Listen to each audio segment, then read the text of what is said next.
Welcome back to my channel Chemistry Bucket. Today is the lecture 8 of unit 2, which is structure of atom. Isotopes is the major topic of today's lecture. In this lecture we are going to explain isotopes and its examples. अब जो है हम isotopes की definition को explain करेंगे. Isotopes की definition को हम इस तरह explain कर सकते हैं कि same एलिमेंट्स के एटम्स जिनके एटॉमिक नंबर तो सेम होते हैं बट उनके मास नंबर डिफरेंट होते हैं, या फिर हम इस बात को इस तरह से भी समझ सकते हैं कि सेम एलिमेंट के एटम जिनके नंबर ऑफ प्रोटॉन और इलेक्ट्रॉन तो सेम होते हैं लेकिन उनके जो है नंबर ऑफ न्यूट्रॉन डिफरेंस होते हैं, तो उनको हम आइसोटोप्स कहते हैं. आइसोटोप्स की जो है केमिकल प्रॉपर्टीज़ वो सेम होती हैं लेकिन उनकी फ़िज़िकल प्रॉपर्टीज़ डिफरेंट होती हैं. अब केमिकल प्रॉपर्टीज़ सेम होने की वजह ये है कि उनके जो वैलेंस इलेक्ट्रॉन्स हैं वो सेम होंगे, क्योंकि हमने इसकी डेफिनेशन में पढ़ा कि नंबर ऑफ़ प्रोटॉन और इलेक्ट्रॉन्स तो सेम होते हैं लेकिन सिर्फ जो वेरिएशन आती है वो नंबर ऑफ़ प्रोटॉन्स में आती है. और फिज़िकल प्रॉपर्टीज़ जैसे कि density, melting point, boiling point और जो है वो डिफरेंट होती हैं. इस बात को हम इस तरीके से समझ सकते हैं. एक सिंपल सी एग्जांपल है कि जैसे हम एक कंपनी के फ़ोन्स लेते हैं, उनका मॉडल भी सेम होता है लेकिन जस्ट उनके कलर डिफरेंट होते हैं, तो फिज़िकली वो एक दूसरे से क्या नज़र आ रहे होते हैं, डिफरेंट नज़र आ रहे होते हैं. आइसोटोप्स की डेफिनेशन को समझने के बाद कुछ एग्जांपल से हम आइसोटोप के कॉन्सेप्ट को मज़ीद क्लियर कर सकते हैं. सबसे पहले हम हाइड्रोजन के आइसोटोप्स को एक्सप्लेन करेंगे. हाइड्रोजन के 3 आइसोटोप्स होते हैं, नंबर 1 प्रोटियम, ड्यूट्रियम और ट्राइटियम. अब हम 1 बाय 1 हाइड्रोजन के आइसोटोप्स को एक्सप्लेन करेंगे.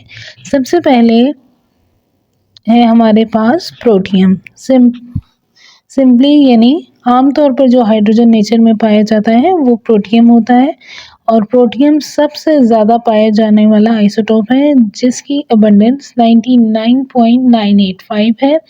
प्रोटॉन जो है वो प्रोटियम के अंदर सिर्फ एक ही मौजूद होता है उसके न्यूक्लियस के अंदर, और जो नंबर ऑफ़ इलेक्ट्रॉन है वो भी 1 है, क्योंकि हमें पता है जितने नंबर ऑफ़ प्रोटॉन्स होते हैं किसी भी एटम के अंदर उतने ही नंबर ऑफ़ इलेक्ट्रॉन्स होते हैं. जबकि जहाँ तक बात आ गई न्यूट्रॉन की, तो न्यूट्रॉन जो है वो प्रोटियम के अंदर मौजूद नहीं होता, तो उसका नंबर होगा 0. नेक्स्ट है हमारे पास ड्यूट्रियम. ड्यूट्रियम को हम कैपिटल D से रिप्रेजेंट करते हैं और 0.015% ड्यूट्रियम की नेचर में अबंडेंस है, और इसके न्यूक्लियस के अंदर जो है एक प्रोटॉन मौजूद होता है और नंबर ऑफ़ इलेक्ट्रॉन जो है वो 1 है, और जो नंबर ऑफ़ न्यूट्रॉन जो कि प्रोटियम में 0 था, ड्यूट्रियम में क्या होता है 1. यानी कि प्रोटियम में कोई न्यूट्रॉन नहीं था और ड्यूट्रियम में एक जो है वो न्यूट्रॉन प्रेजेंट है इसके न्यूक्लियस के अंदर. नेक्स्ट है हमारे पास ट्राइटियम. इसको हम कैपिटल T से रिप्रेजेंट करते हैं. नेचर में ट्राइटियम जो है वो रेयरली प्रेजेंट होता है, यानी कि बहुत कम, यानी ना होने के बराबर, और इसके अंदर एक ही प्रोटॉन और एक ही इलेक्ट्रॉन होता है, जबकि इसके न्यूक्लियस के अंदर नंबर ऑफ न्यूट्रॉन जो होते हैं वो 2 होते हैं.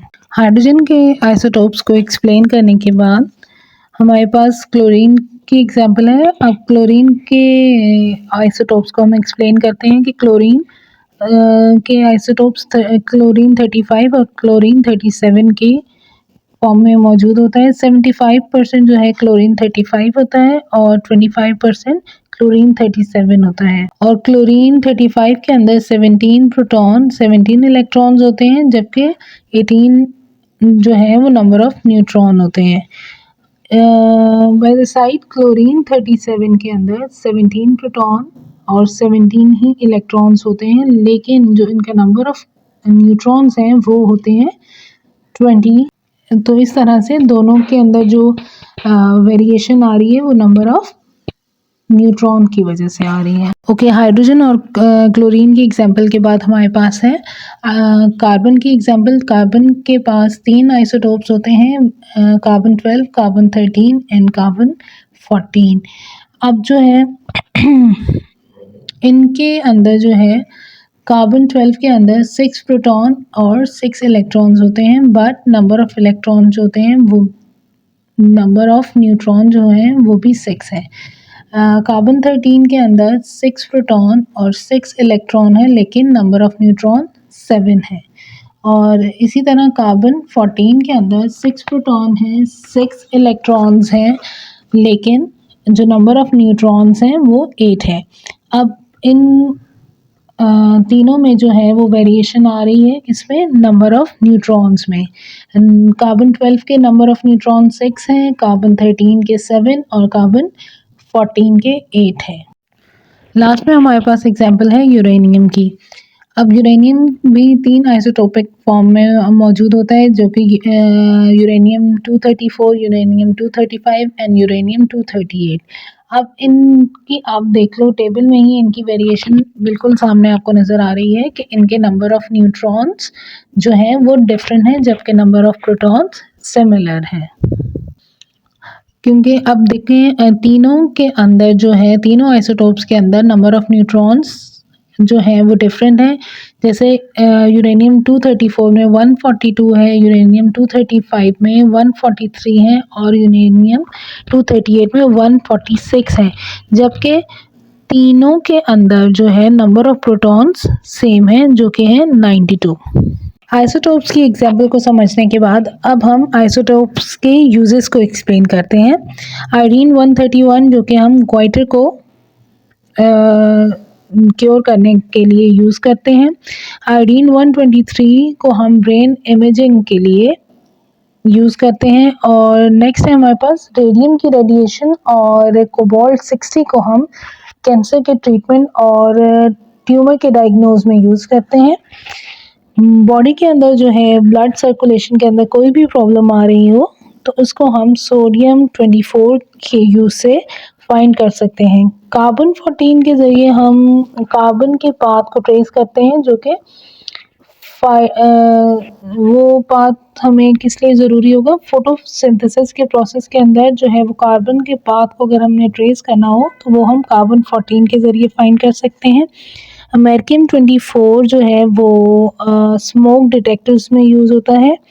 कैलिफोर्नियम 252 जो कि मॉइस्चर कंटेंट किसी भी मतलब सैंपल हो सॉइल के, उनके अंदर अगर हमने मॉइस्चर कंटेंट फाइंड आउट करना हो तो वो हम कैलिफोर्नियम 252 की मदद से फाइंड आउट कर सकते हैं।